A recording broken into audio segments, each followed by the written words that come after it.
Muy buenas tardes y muy bienvenidos a un nuevo programa de Camino Anglicano. Recibid, hermanos, un cordial saludo. Mi nombre es José Antonio Esteban Alpuente y soy reverendo presbítero de la Iglesia Española Reformada Episcopal perteneciente a la Comunión Anglicana. En nuestro programa anterior reflexionábamos sobre cómo la vida y el ministerio de nuestro Señor Jesús encontraban su pleno, auténtico y perfecto cumplimiento en las profecías mesiánicas del Antiguo Testamento. Descubríamos así la profunda unidad de las Sagradas Escrituras y cómo a lo largo de la historia de la salvación Dios ha ido revelando su plan de redentor que culmina en la persona de Cristo, en su Hijo, en la segunda persona de la Trinidad. En el día de hoy os invito a que sigamos, hermanos, profundizando juntos en este apasionante recorrido por aquellas profecías que anuncian al Mesías y que hallan en Jesús de Nazaret su realización definitiva. Nos adentraremos con mayor detalle en estos textos y trataremos de comprender su contexto, su significado y su cumplimiento. Por lo tanto, si deseas acompañarme en este camino de descubrimiento y reflexión, te invito a que te quedes conmigo, aquí, en Camino Anglicano. Comenzamos.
Amigos y hermanos oyentes de Radio Anglicana, de la misma manera que ya dijimos que el Mesías nacería cuando el trono del pueblo judío estuviese en manos de un reino judío, el templo de Jerusalén sí que estaría en pie.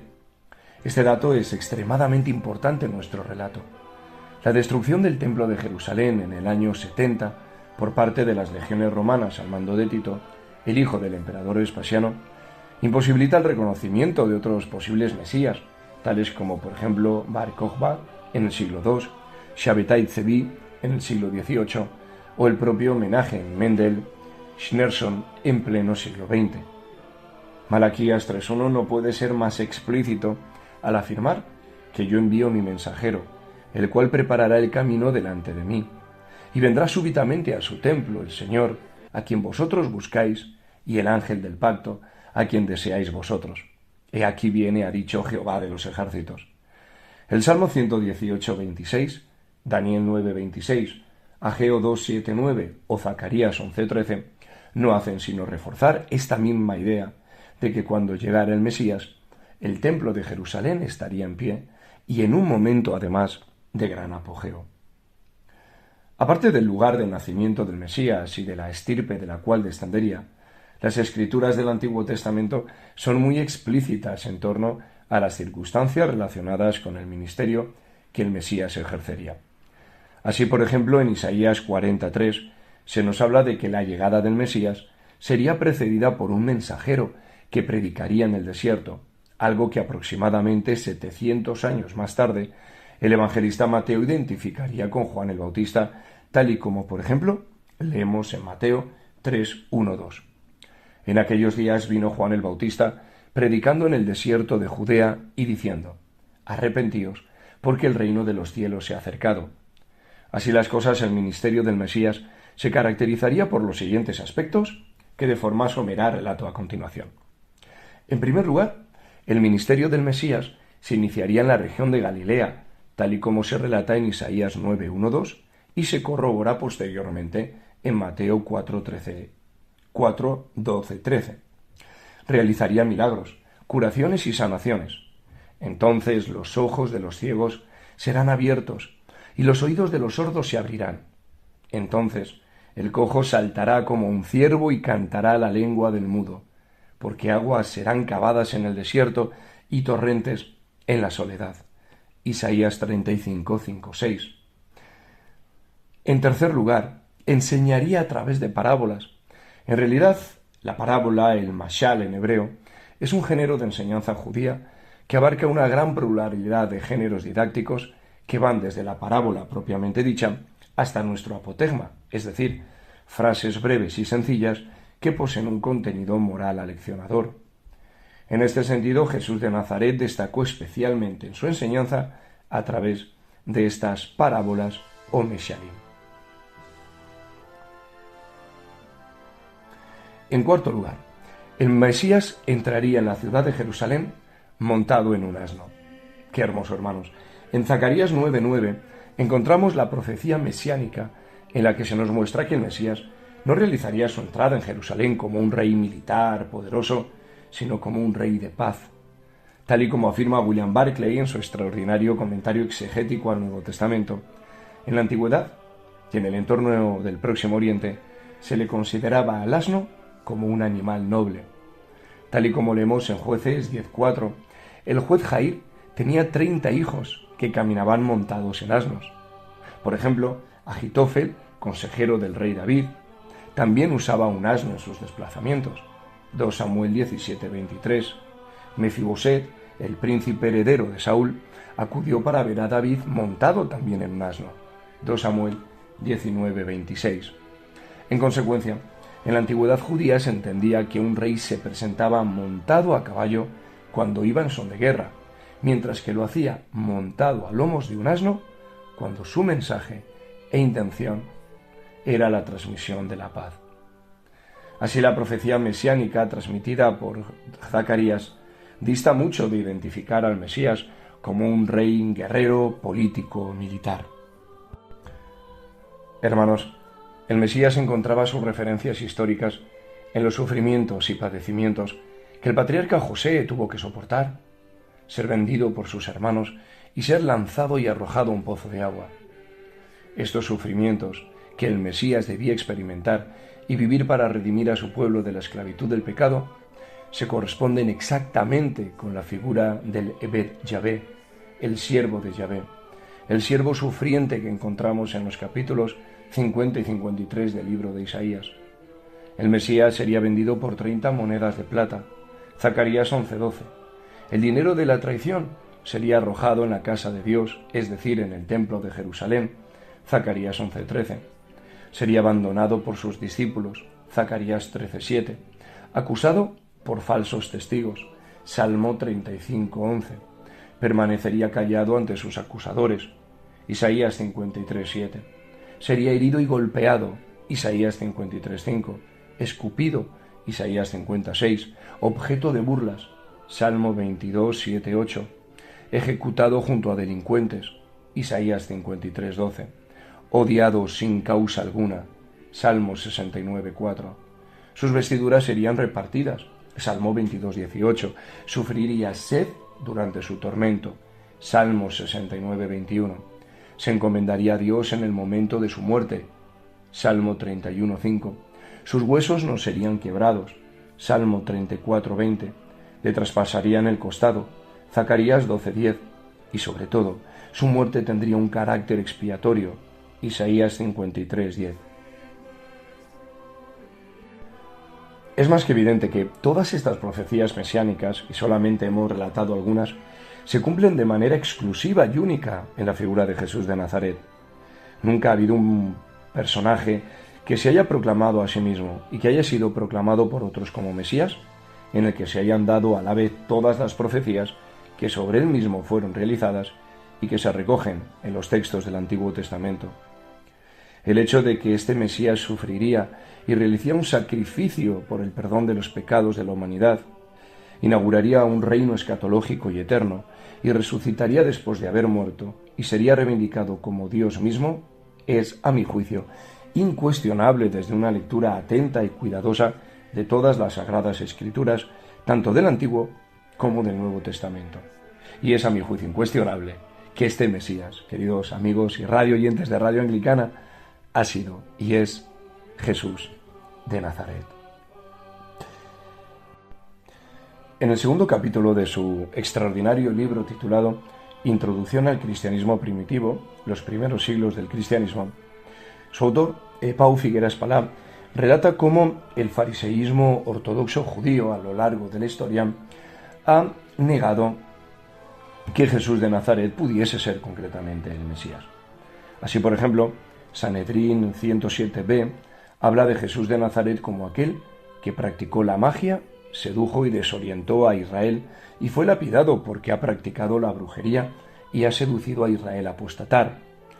Incluso en el Midrash Ha-Otiyot, compuesto más o menos alrededor del siglo V en Palestina, y que la tradición judía ha atribuido al gran rabino del siglo II, Akiva ben Yosef, se menciona la crucifixión de Jesús al explicar que la letra Tzadí, una de las 22 letras que forman parte del alfabeto hebreo, posee dos cabezas que representan a Jesús de Nazaret, quien agarró, y cito literalmente, las dos cabezas de Israel y de Edom, con la que descarrió a toda la gente. Incluso, y esto es un dato verdaderamente sobrecogedor dentro de esta tradición judía, María aparece en Shabbat 104b como una peluquera, una maestra de primer grado o incluso como una mujer que habría sido seducida por un tal Pandera, un soldado romano. Como fruto precisamente de esta relación, habría nacido el propio Jesús. En la misma línea, en Calá 51a, se afirma que Jesús habría sido concebido durante el ciclo menstrual de María, lo que le habría convertido en un ser impuro ya desde su nacimiento. Si bien es cierto que desde el judaísmo jamás se negó la capacidad de Jesús para realizar milagros, este los atribuyó simplemente a meros trucos de magia. Así, por ejemplo, muchos judíos ortodoxos aceptaron la responsabilidad judía por la muerte de Jesús, justificando la sentencia del Sanedrín como siendo emitida conforme a la ley de Dios. Esta supuesta justa sentencia sobre Jesús también hubiese sido predicha por Isaías. Por ejemplo, en Isaías 53:4 leemos que ciertamente llevó él nuestras enfermedades y sufrió nuestros dolores, y nosotros le tuvimos por azotado, por herido de Dios y abatido. Aunque el Mesías fuese enviado por Dios, en el momento de su condena a muerte, muchos entenderían que el propio Dios era el que lo castigaba por mantener unas pretensiones y por transmitir un mensaje blasfemo a los ojos de su ley. Me gustaría destacar también un interesantísimo libro escrito precisamente por un historiador y profesor de espiritualidad judía, Mario Javier Saban.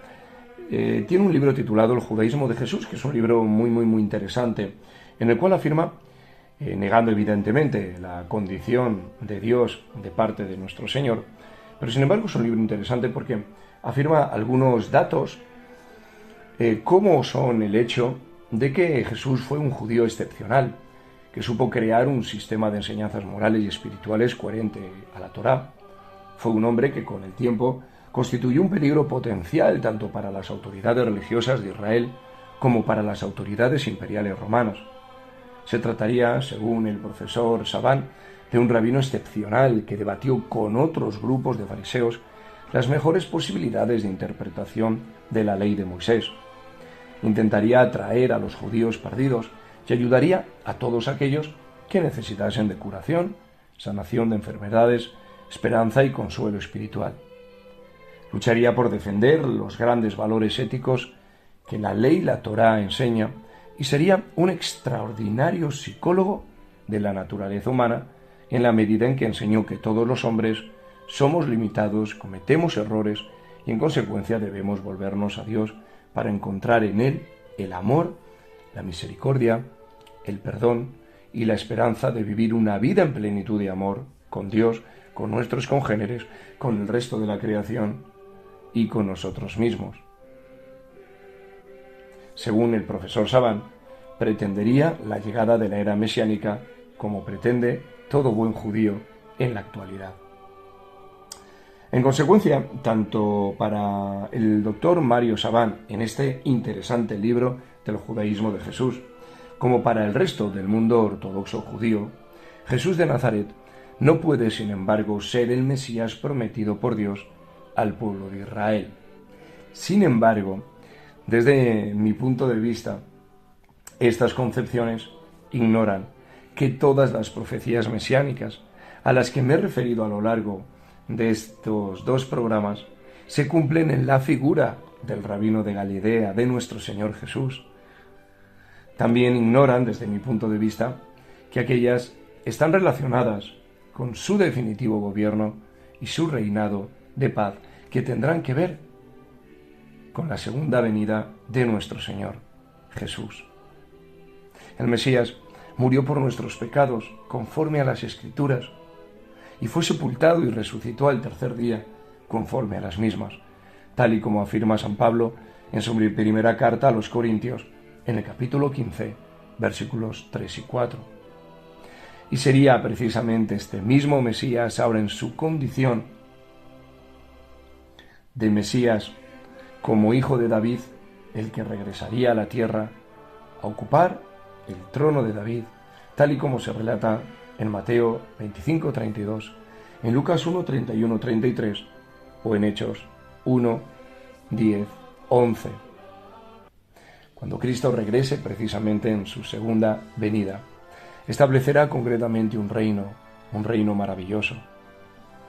Renovará la tierra en la que nosotros vivimos actualmente bajo un cielo que también será renovado, tal y como leemos en el libro del Apocalipsis, capítulo 21.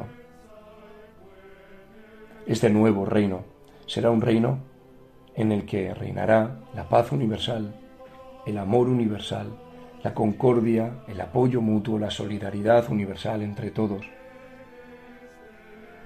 Este reino, esta nueva tierra, bajo este nuevo cielo, ya fue predicho en la profecía de Isaías en el capítulo 65 y a partir del versículo 17. Este será un reino maravilloso, extraordinario, esperanzador, un reino en el que la luz y el conocimiento de Dios será derramado a lo largo de todo él, un reino en el que el amor será derramado precisamente sobre todas sus criaturas, y un reino en el que ya no existirá la cobardía, no existirá la inmoralidad, no existirá la idolatría, no existirá la muerte, la violencia, la agresividad, no existirá el engaño ni la mentira. Será un reino en el que todos viviremos de forma definitiva en la presencia gloriosa de Dios e inundados por su amor. Queridos hermanos, como conclusión, debemos afirmar que la cristología es la parte de la teología cristiana donde se da razón de que Jesús de Nazaret es el Cristo. A lo largo del pasado siglo XX, la cristología que desde arriba se ha realizado, es decir, una cristología solamente basada en el querigma, en las verdades teológicas acerca del Señor, y no basada en pruebas racionales que legitimen la fe en Cristo, ha dado lugar a una cristología desde abajo, una cristología que conecta con la vida terrenal de Jesús y que a su vez nos permite vislumbrar y afirmar su ser sobrenatural y divino. Estas dos cristologías han convivido con una revalorización del Jesús histórico que no en pocas ocasiones ha negado o ha dado, mejor dicho, lugar a la negación de la divinidad de Jesús por parte de no pocos estudiosos. En este sentido, yo lo que hago es que reivindico una cristología mesiánica, es decir, volver a la esencia de la misma cristología que afirma el carácter cristológico mesiánico de nuestro Señor. Esta cristología debe fundamentarse en el estudio y profundización de todas las profecías mesiánicas que se contienen en el Antiguo Testamento y que, como espero haber demostrado, se cumplieron en la figura de Jesús de Nazaret. Queridos hermanos, llegamos al final de nuestro programa de Camino Anglicano. Como siempre, quisiera dar las gracias a Noel, reverendo de la Iglesia de Zaragoza y director de Camino Anglicano, que hace posible que todas las semanas Camino Anglicano esté con vosotros. Y una vez más, como siempre, dar las gracias a nuestro obispo, reverendísimo Carlos López Lozano, por su amor y por su apoyo para que precisamente este y otro ministerio pueda realizarse de forma adecuada. Hermanos, aquí concluimos. Os mando un abrazo muy fuerte en el amor del Señor y os espero, si Dios quiere, en un nuevo programa de Camino Anglicano. Un abrazo.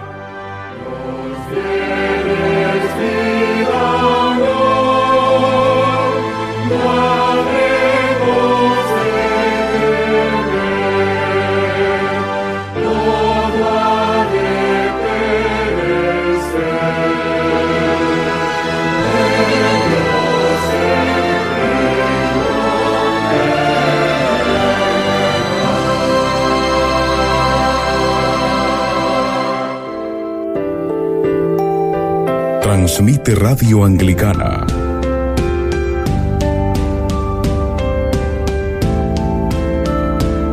...24 horas... siempre junto a ti.